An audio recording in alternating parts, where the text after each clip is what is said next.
The porcelain cup shattered against the marble floor, scattering dark liquid like spilled blood.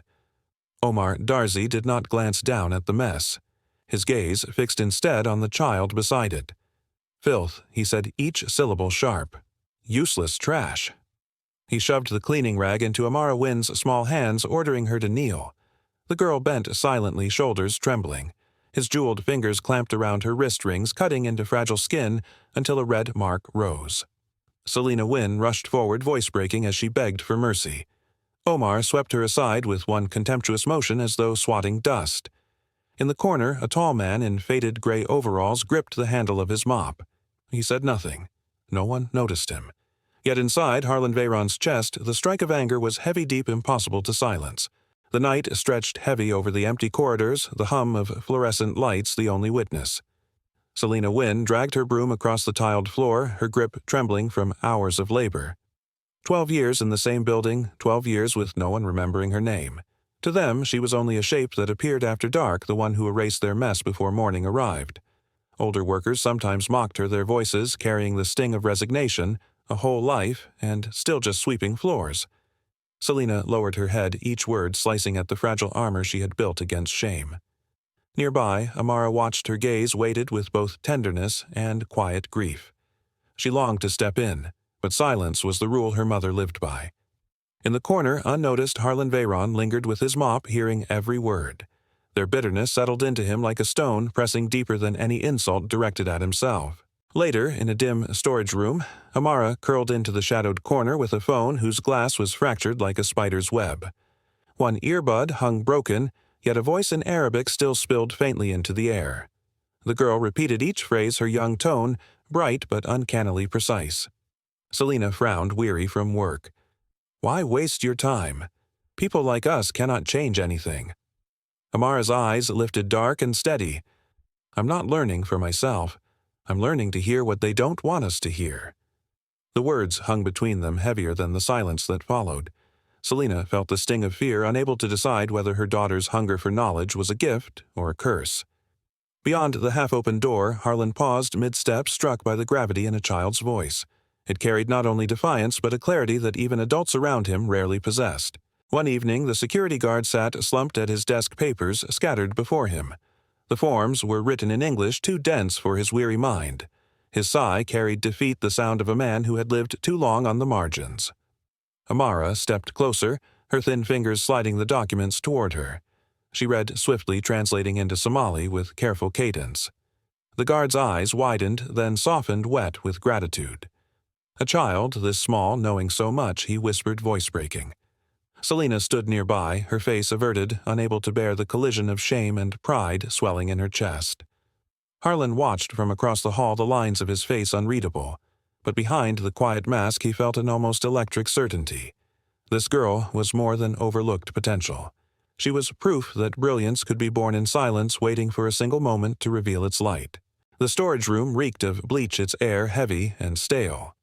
Amara sat cross-legged on a crate, the cracked screen of her old phone glowing faintly in the gloom. A news broadcast in rapid Arabic spilled through the broken speaker. Word by word, she unraveled it, pausing only to translate into English. Her voice carried terms of politics, trade agreements, and infrastructure debates, phrases far beyond the reach of a 12-year-old. Selina stood in the doorway, arms slack at her sides. Each translation pierced her disbelief. This was no parroted mimicry. Her daughter was following nuance, choosing words that even adults stumbled over. Tears gathered, spilled, slid down her cheeks in silence. For years, she had doubted, urging the girl to keep her head down, to remain invisible. Now she saw a mind burning bright, hidden under dust. In the hallway's shadows, Harlan lingered, listening, his jaw tightening. He knew brilliance when he heard it. And here it was, buried beneath a janitor's uniform. Later that week, Amara dragged a trash bin along the polished corridor near the executive wing. She moved quietly, the wheels squeaking faintly when voices rose from the conference room ahead. Omar Darzi's tone was smooth-laced with arrogance. Rafiq chuckled in reply. Both spoke in Arabic, their words cutting sharp against the silence. They mocked the Americans, so gullible, so blind, and laughed at how easily $500 million would be stolen through a contract no one could decipher. Amara froze. Each sentence was clear to her, each insult digging deeper into her chest. She pressed her palm against the cold wall, heart pounding so hard it hurt. 500 million meant families displaced, homes turned into glass towers for strangers. She lowered her head quickly when footsteps shifted, pushing the bin forward as if she had heard nothing. But inside, the secret swelled, pressing against her small frame, demanding escape. That night, Amara broke. Words tumbled from her mouth as soon as the door shut behind them. She told her mother everything, every insult, every plan, whispered in Arabic. Selena's face went pale, her hands rising as if to ward off a blow. "Stop," she whispered, then louder, shaking her head. "Stop, Amara. If you repeat this, we'll lose everything. Do you hear me? Everything." The girl's voice sharpened, the innocence stripped bare. "If I stay silent, others will lose their homes. Entire families, Mama." Selena bit her lip until blood pooled, tears streaming down her cheeks. She had scrubbed floors to protect her daughter, not to see her crushed under battles far beyond their station. From the hallway, Harlan lingered in shadow, listening. The weight of their voices, the mother's fear, the child's defiance, it pressed into him like iron. In that moment, he understood that silence had already cost too much. Amara's chance came when she caught a young assistant alone in the hallway. She gripped her notebook tight, her voice trembling but clear as she explained what she had overheard. The man looked at her for a moment, then broke into a short laugh. "What are you, some little detective?" His mockery echoed down the corridor. Another clerk leaned from his desk, smirking. "Probably just Google Translate," he said. Heat rose to Amara's face, her cheeks burning. She stepped back, humiliated, wishing the floor would swallow her whole. The men's laughter followed her like a stain, dismissing her words as childish invention. Yet behind the shame flickered something stubborn. Her fists clenched, her gaze narrowed. They could sneer all they wanted. She had heard the truth with her own ears, and no amount of ridicule could strip that knowledge from her. She turned away, retreating, but the fire in her eyes refused to die. That night, Amara spread her worn notebook across the kitchen table. Line by line, she wrote down every Arabic phrase she remembered, filling the page with careful strokes. The words looked strange in her childish handwriting, yet they carried the weight of betrayal and conspiracy. She slid the notebook toward her mother. Selena read a few lines, her hands shaking. Her eyes flicked from the scribbles to her daughter's face, disbelief etched deep. "No one will trust a child," she whispered. Harlan, mopping silently outside their door, caught sight of the densely packed notes through the glass pane. The discipline, the persistence, he recognized a mind trained by hunger and necessity. Amara's lips tightened. "Then I'll find another way," she said, voice low but certain. She closed the notebook with a decisive snap, her small fingers smudged with ink. In that moment, the timid girl vanished. What remained was resolve, hard and unyielding. The next morning, Amara carried her faded backpack up the wide staircase that led to the executive floor. Her shoes squeaked against the marble, betraying her nerves. She approached the glass doors only to be blocked by a guard in a stiff uniform. "No badge, no entry," he said flatly, arms crossed. Amara opened her mouth, but Selena rushed forward, first desperation spilling from her voice as she begged. The man's eyes did not soften. At that instant, Marjorie Cale swept past her heels, striking sharp against the stone. She glanced at the pair-mothered trembling child clutching her bag, and her face froze in disdain. "This is no place for children to play games," she said coldly before vanishing into the office beyond. The doors closed behind her with a muted click as final as a verdict. Amara stood in silence, the weight of exclusion pressing heavy on her shoulders, but her eyes stayed fierce. A sympathetic clerk, uneasy with the girl's persistence, slipped her past the guarded door. The boardroom loomed vast, its polished tables stretching like a divide between power and insignificance. Amara clutched her notebook, heart hammering, yet, when she opened her mouth, fluent Arabic poured forth. The words fell clean, deliberate, each sentence sharp as glass. The council members exchanged glances, then laughter trickled across the room. They leaned back in their leather chairs, smirking at one another as though she were performing a trick for their amusement. Bennett Crowell, his voice carrying the weight of disdain, muttered, "This is a child's game." The dismissal struck harder than any slap. Amara's knees quivered, her voice faltered for a breath, but she did not stop. She steadied herself, pressing the language against the silence like a blade against stone. Her youth made her fragile, but in that fragility lay a stubborn, immovable will. The laughter subsided into sharp silence as Bennett Crowell rose. His presence filled the room with arrogance, his tone thick with contempt. You expect us to believe a child from the slums." He spat the word slums, as though it carried a stench, and the insult hung heavy in the air. Amara stiffened, her shoulders locked. Selina reached for her arm, desperate to pull her away, but the girl planted her feet firmly. She would not move. Her eyes burned, though her lips trembled. Across the room, Harlan watched from his quiet corner, his hand clenched tight around the mop handle he still carried as disguise. Rage pressed against his ribs, but he forced it down. Amara's silence spoke more than his fury could. The cruelty of the remark had stripped the air bare, leaving only the image of a child facing the weight of men who wielded power like a weapon. When Marjorie Cale finally spoke, her voice was low, almost soothing. Yet beneath the softness lay steel. "Children invent stories," she said smoothly. "They pretend they exaggerate. It is what they do." She tilted her head, comparing Amara to the restless children who fabricated tales for attention. The insult was veiled, but its edge cut deeper than Bennett's blunt strike. Amara's lashes lowered, eyes glistening, her mouth clamped shut. Her silence, meant to protect her dignity, only fed their smirks. Pens tapped against mahogany, a rhythm of mockery as the council chuckled at her expense. Harlan's chest tightened. It wasn't only cruelty, it was refined, rehearsed a way of dismantling truth by smothering it in polite contempt. He felt the chill of that precision, and for the first time, he shivered. This wasn't loud brutality. This was quiet poison, and it left the girl gasping for air with nowhere left to stand. Silas Dorn leaned forward, his tone dripping with mock sympathy. "If you are wrong, little girl, your mother loses her job." The words landed with the weight of a verdict, cold and final. Selina's knees buckled. She clutched the edge of the table to stay upright, her face drained of color. Amara reached for her hand, holding on tightly, her own skin pale as paper. Around the table, the council nodded in grim satisfaction, as if issuing a decree that required no further discussion.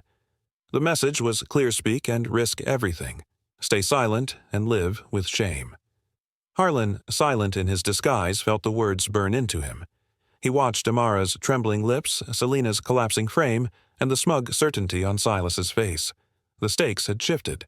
This was no longer a game of translation or truth. It was survival, stripped to its bare core, and Harlan knew the girl had been cornered. The following day, Selina sat before a form printed in crisp black ink. Her hand shook violently as she signed her name at the bottom, a declaration that her daughter was forbidden from entering the office again. A tear slipped from her eye, blotting the page, smudging the letters into a blur. Amara watched in silence, her chest tightening as though torn apart. She wanted to scream, to rip the paper away, but her mother's trembling pen had already carved surrender into permanence. Harlan stood nearby, jaw rigid, the disguise of servitude heavy on his back. He felt fury climb through him, a fire that demanded action, but he forced it down. For now, he was the invisible man. Yet every stroke of that pen, every tear that stained the page, carved into him as deeply as it carved into the winds. A mother's obedience had been twisted into a weapon against her child. The silence afterward was unbearable. In the dim corridor, Amara's sobs broke free at last. "We don't deserve this, Mama. We don't deserve to be treated like dirt." Her voice cracked raw with grief and rage. Selina pulled her close, whispering apologies that dissolved into choked tears.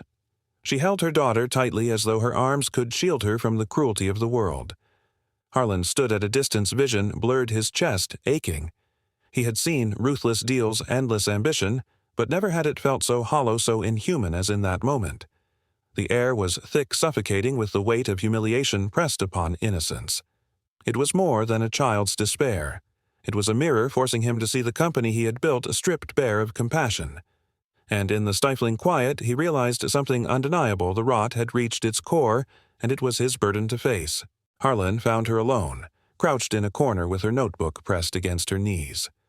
The room smelled faintly of dust and polish, the silence brittle. He knelt so his voice would not loom over her. "Don't let anyone decide your worth," he said gently. Amara's eyes narrowed, suspicion flickering. "You're just a janitor. They laugh at you, too." Her words were blunt, but they carried no malice, only the raw honesty of a child. Harlan exhaled slowly, nodding. "Yes, they dismiss me. They look through me as if I don't exist. But that means I know what it feels like to be disregarded. And I know it doesn't mean you are less." The girl's shoulders loosened. Her gaze shifted, searching his face for deception, but found only the weight of truth. She lowered her head, a slight nod acknowledging the fragile bridge forming between them. Two outcasts bound by the sting of contempt. Later, Amara opened her notebook and began reading a passage aloud, a section of the Arabic contract burned into her memory. Harlan sat across from her, pencil in hand, writing each translation with deliberate care. The clarity of her explanation startled him. She did not stumble. Each clause unfolded with precision, her words revealing hidden traps buried in formal phrasing. He had worked with seasoned attorneys who spoke in circles. This child spoke with the sharpness of clean water cutting through stone.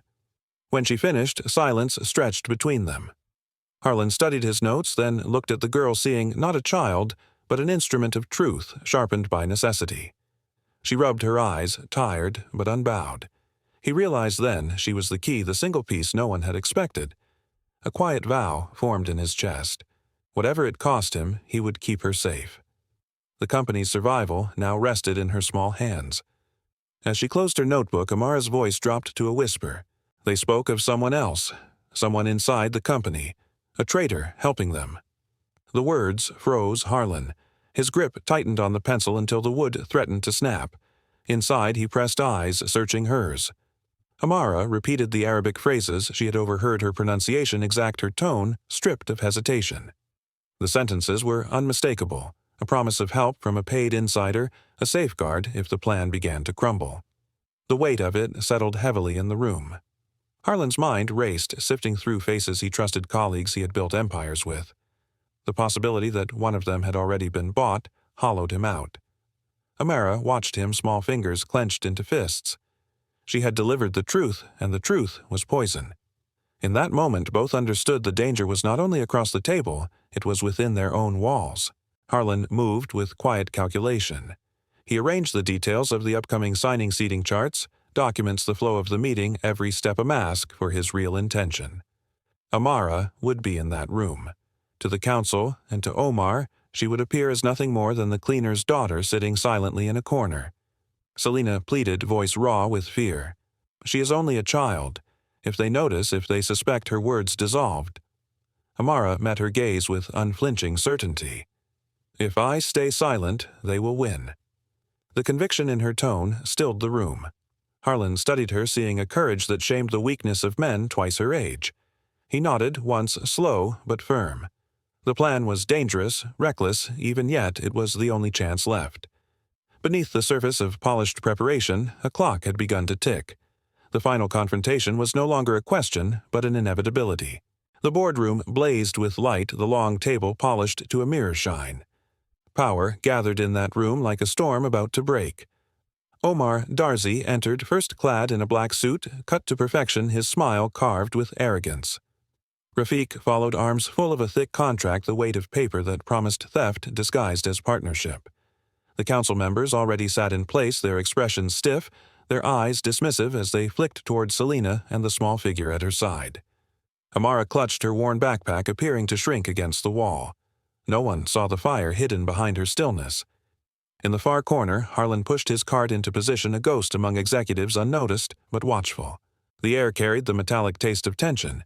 It was the beginning of the battle, and everyone in that room knew something decisive was about to unfold. Omar's voice filled the room, fluent, measured, dripping with false generosity. He wove Arabic phrases into his English presentation, cloaking traps in a language the others could not follow. The council nodded, feigning comprehension, unwilling to admit ignorance. Behind them, Amara settled on the floor, pulling colored markers from her backpack. She bent over a sheet of paper and began to draw simple shapes, circles, and triangles. To any watching eye, it was a child's distraction. But across the table, Harlan glanced once, then again, and recognition passed between them.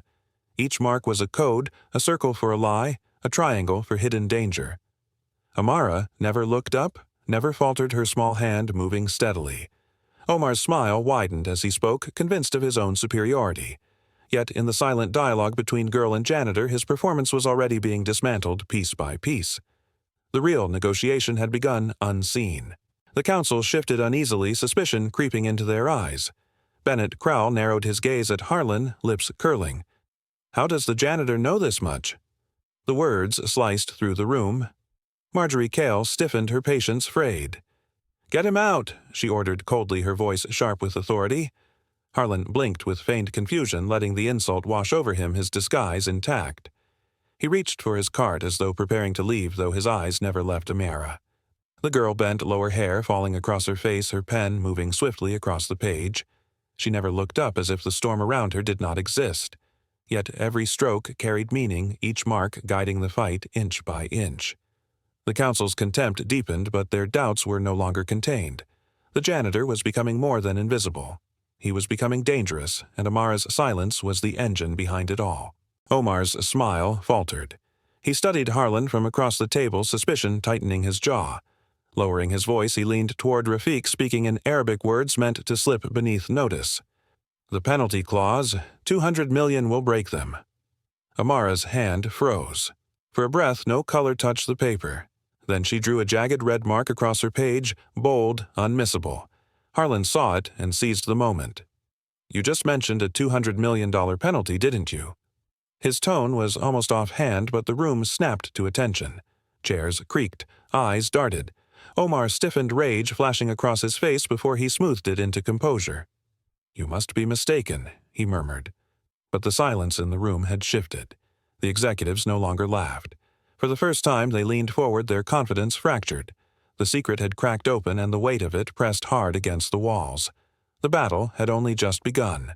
The boardroom erupted. Questions flew like arrows. "How do you know this? Where did that number come from?" The polished table vibrated with impatience. Harlan did not answer at once. Instead, he let the silence stretch, his eyes fixed on the small figure by the wall. Amara lifted her head slowly. Her gaze, once hidden, now blazed with a sharp, unflinching light. She did not speak. She only looked back, daring anyone to name her ignorance. Across the table, Omar shifted his hands, tightening on the contract. A bead of sweat traced down his temple, betraying the calm mask he tried to maintain. The air thickened, heavy with suspicion and fear. Every person in that room felt the shift, the fragile balance teetering on the edge of revelation. The answer remained suspended, unspoken, but its presence was undeniable. What had been invisible now demanded to be seen. The tension broke when Bennett Kroll rose his chair, scraping harshly against the floor. "I demand both of them be removed." His voice carried the force of command, fueled by panic. Selina collapsed into sobs, clutching her daughter as though shielding her from a storm. Amara pressed her hand against the table to steady herself, her other hand continuing its silent work, sketching coded symbols onto paper. Her defiance glowed faintly, even through the humiliation. Harlan's jaw tightened. He slammed his palm flat against the polished surface. "Have you forgotten you are gambling $500 million?" His voice cut like steel. The room fell still. For a moment, no one spoke. The weight of the sum hung over them, undeniable, yet still their faces hardened, driven more by fear of exposure than by reason. In their silence lay a verdict: they wanted him and the child gone. Harlan stood. The decision had crystallized. He drove the mop handle against the floor, the sound reverberating through the chamber like a gavel. His voice emerged cold and unyielding. "Enough." He reached for the zipper of his gray uniform and peeled it away, revealing beneath it the clean lines of a tailored suit. For a breath, no one moved. Faces froze, mouths, half-open eyes widening with disbelief. Omar's smirk shattered. The executives stiffened, their arrogance collapsing into shock. Harlan straightened, the weight of disguise lifted, the truth undeniable. "I am Harlan Veyron," he declared, his words steady as stone, "CEO of this company." The revelation struck like thunder. The man they had mocked as invisible, the one they had dismissed as furniture, had been watching, listening, recording every cruelty. The room, moments ago, loud with derision, was now silent, crushed beneath the weight of a single unveiled truth. The room froze, color draining from every face. Marjorie Cale's lips trembled as she stammered, "No, this cannot be." The command in her voice was gone, replaced by disbelief. Bennett Kroll's forehead glistened with sweat. The mask of superiority crumbled into raw fear. Silas Dorn slid back in his chair, his eyes wide, his tongue caught uselessly in his throat. Around them, the board sat paralyzed, the polished power of their station unraveling.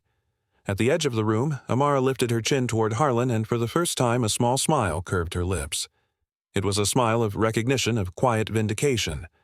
The man they had laughed at was no janitor, and the girl they had called worthless was no burden. Omar Darzy's face twisted in disbelief, his eyes bulging as though the ground had betrayed him. The empire of lies he had constructed wavered, cracks spreading through its foundation. Harlan turned sharply toward the council, his voice cutting through their shock. "The girl you called trash has just saved this company." His finger pointed to Amara, pulling her from the shadows. Slowly, she rose, clutching the stack of pages filled with coded drawings and notes. Her hands trembled, yet her voice emerged steady. "He said he would take everything in 30 days. The words pierced the silence, heavy as a gavel.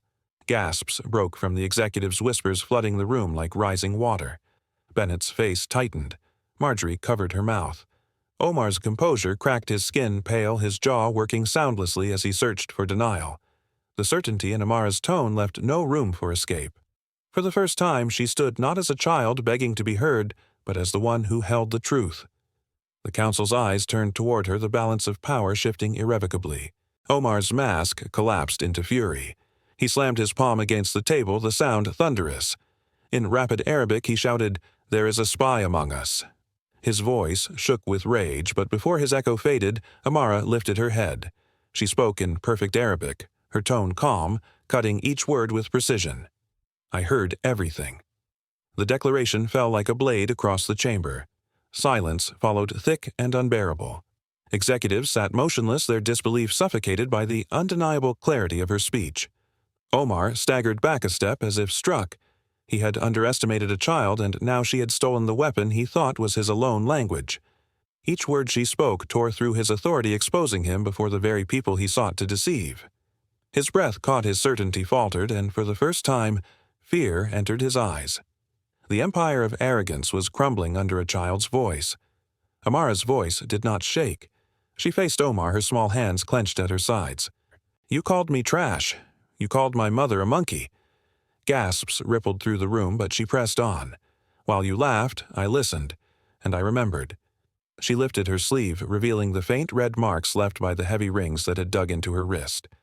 The silence deepened, every executive forced to see what they had ignored, cruelty carved into a child's skin. Selina broke into sobs, her body shuddering as she buried her face in her hands. Harlan rose and placed a steady hand on Amara's shoulder, anchoring her in the storm. The council sat frozen, their authority hollowed by the sight before them. The insults Omar had thought forgotten had returned to condemn him, spoken not in anger, but in truth. In that truth, every layer of arrogance began to collapse. For the first time, Omar's bravado faltered into desperation. His voice cracked as he pleaded, "I have a daughter. She is your age. Please." His hands trembled as though the appeal could undo what had been exposed. Amara's eyes did not soften. Her reply was calm, almost gentle. "I hope your daughter never hears the words you spoke to me. I hope she never has to feel them cut into her like knives." Omar's mouth opened, then closed. No reply came. Silence fell heavy across the chamber, heavier than any verdict. One by one, the council members lowered their eyes, unable to meet hers. Shame pooled thick in the room, every smirk and dismissal now remembered as cruelty. Amara had not shouted. She had not cursed. She had simply returned truth to the one who had hurled it at her. And in that moment, Omar's power withered to nothing. The sound of hurried footsteps broke the suffocating stillness. The doors swung wide. Agents in dark suits entered, voices, clipped movements, precise. Omar and Rafiq stiffened as handcuffs closed around their wrists, the click echoing like iron judgment. Papers scattered across the polished table, useless now.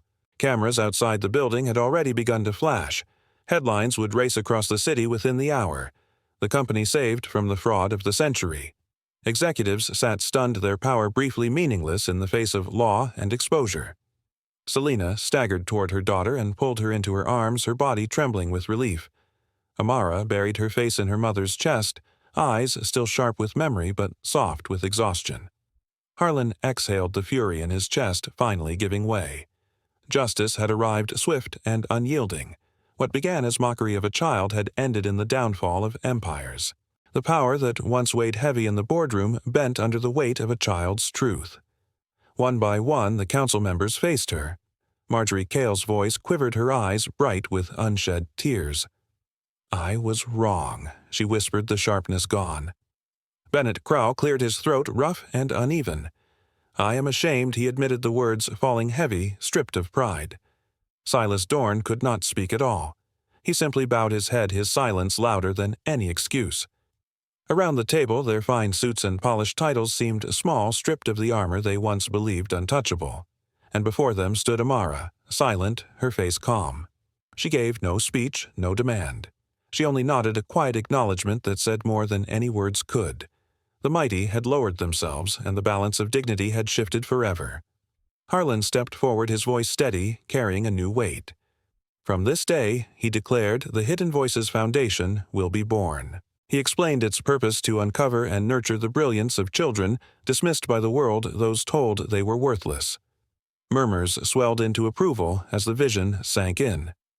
Amara's name was called, and with it came a scholarship covering every cost of her education. Her mother, Selena, stood beside her, tears sliding freely as Harlan announced her new role manager of building services, no longer invisible.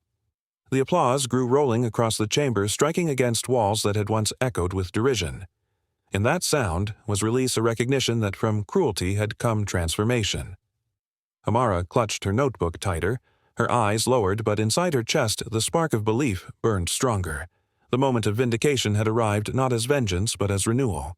A year later, the brass plaque gleamed beside a polished door, Dr. Amara, Wynn Youth Language Consultant. At 13, she sat at a modest desk, papers spread before her in 5 languages, her pencil tracing notes across advanced mathematics problems. On the wall behind her hung framed certificates, commendations from the FBI, recognition from the State Department, acknowledgments from universities offering early admission. Yet above them all, in the place of honor, hung a single photograph, Amara standing before a group of immigrant children, chalk in hand, laughter caught midair as she wrote new words for them to practice. Her shoulders were straighter, her gaze surer, but she remained the same girl who had once listened in silence. Now the silence had been broken. She had become not only a symbol but a living reminder that brilliance dismissed and buried would always find its way to the surface. Harlan entered quietly, a tall figure softened by the small hand tugging at his sleeve. Emma clutched a soccer ball, her eyes wide with admiration as they settled on Amara. "Want to hear goal? In 12 languages?" Amara asked, her smile bright but gentle. The ball dropped to the carpet, and soon the 2 girls were laughing, chasing words and laughter across the floor. Their voices rose unguarded, free of boardrooms and contracts. Harlan watched, his eyes glistening as innocence reclaimed the space that power had poisoned. For the first time in years, the weight on his chest lifted. Weeks later, Harlan stood before a crowded hall, his voice firm with pride. 15 scholars, he announced, each name carrying a story of struggle: homeless students, a teenage mother, a boy hidden behind disability, a deaf girl fluent in sign. Applause thundered, but it swelled louder when Amara stepped forward. She no longer looked like the child once forced to kneel. She carried herself with the calm strength of someone who had seen cruelty and refused it. Her words lit the room not as a plea for belief, but as a guide. She had become what others never expected, a voice that led. Amara lifted her head, her gaze steady, her voice sharpened by truth. "The person you dismiss today may be the one who saves the world tomorrow. Genius does not wear a label. Worth is not decided by a paycheck. And cruelty toward the overlooked is always a debt that returns." Her words cut through silence, leaving no space for denial. Look around you. Who have you ignored? Who have you silenced? Change that now. Listen, invest, believe. Because hidden voices are not weak. They are waiting. And when they rise, they will decide the future.